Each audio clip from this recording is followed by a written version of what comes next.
20th century is not a law, a mandate, or a policy of some kind.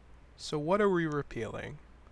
The origin of such a statement comes from an essay by Murray Rothbard called A Strategy for the Right.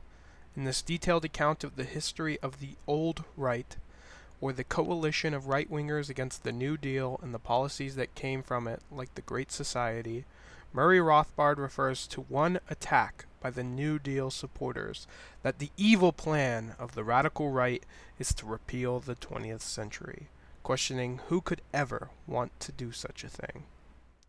Rothbard triumphantly replies that this is exactly what we want.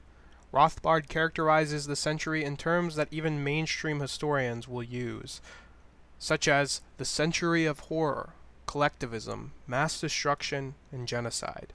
Characterized in that way, who would not want to repeal such a century? Rothbard does not just speak in general terms in his condemnation of the 20th century. You see, as he names specific policies and presidencies, the Federal Reserve, the income tax, World War I, the New Deal, World War II, the Korean War, the Great Society, the Vietnam War, and the death of the gold standard are what we mean when we say the 20th century. The presidencies of Woodrow Wilson, Franklin D. Roosevelt, Harry Truman, Lyndon B. Johnson, and Richard Nixon are what we mean by the 20th century. These policies, more than any other, have given way to what we call the 20th century, a century of collectivism, horror, mass destruction, and genocide.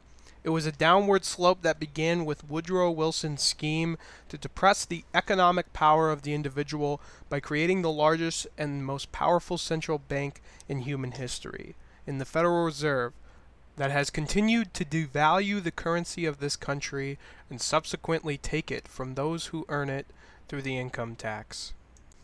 If not for these policies, there would be no foundation for the future collectivist mass destruction and genocide policies. Wilson's own World War I warmongering relied on the distributions of wealth to the state the former policies created.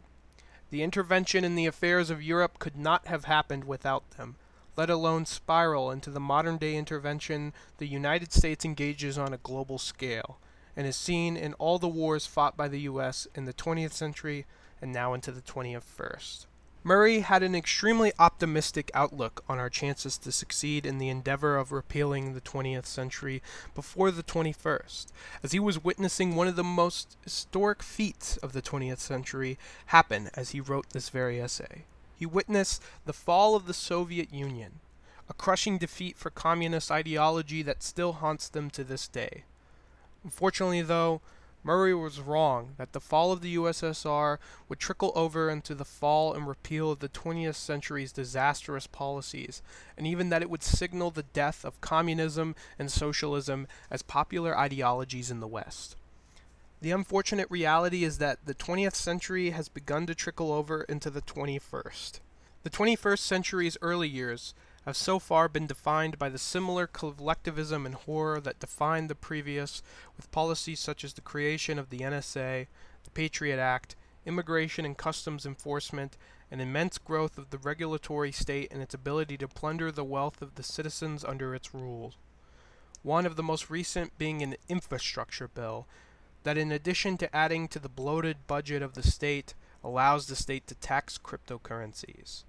We have made small victories, Afghanistan being one, in this century, but no striking blow comparable to the striking blows to liberty that made up the 20th century.